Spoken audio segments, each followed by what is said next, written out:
ఈరోజు అంటారు కదా మున్సిపల్ జిహెచ్ఎంసీలా 100% బాబు కేసీఆర్ కారు నమ్ముకుంటారు. ఏమి ఇస్తున్నావని ఎక్కడ మొహం పెట్టుకొని పోయినావు, దావూస్కు పోయినావు, ఈరోజు ప్రజలను గాలి కొదిలిపెట్టినావు, గుళ్ళు గుళ్ళ కొడుతుర్రు అంటే అర్థమైందమ్మా. క్రైమ్ పెరిగిపోయింది, హోమ్ మినిస్టర్ లేడు, పోలీసు వాళ్ళతో భయపట్టిస్తున్నా. బిడ్డ రైఫిల్ మాస్టర్ నీకేం తెలుసురా తెలంగాణ గురించి? తెలంగాణ యోధుడు అయినా తెలంగాణ ప్రజలకు ఇవన్నీ మామూలు, అర్థమవుతుందా? నీ అట్లాంటి వాళ్ళను బాబు కేసీఆర్ గోటికి కూడా నువ్వు పనికిరావు. బాబు కేసీఆర్కి ఇది ఒక ఇమేజ్ పెరిగింది. మా బాబు కేసీఆర్కి తెలంగాణలో ఆనవాళ్ళు తీస్తాను.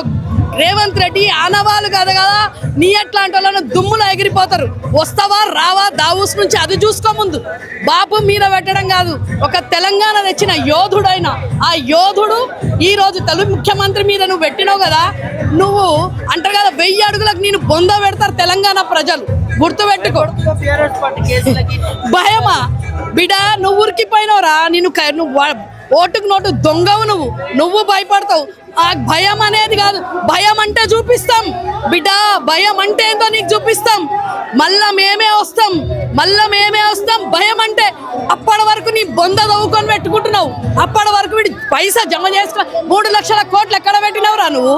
ఏ ప్రగతి తీసుకొచ్చినావు? ఏం చేసినావు నువ్వు? ఏ ప్రగతిలో ఇచ్చినావు? ఏ స్కీమ్ ఇచ్చినావు? ఏమీ లేదు. డైవర్షన్ పాలిటిక్స్ చేస్తున్నాడు రేవంత్ రెడ్డి. ఈ రేవంత్ రెడ్డిని బొంద పెట్టేది త్వరలోనే ఉన్నది.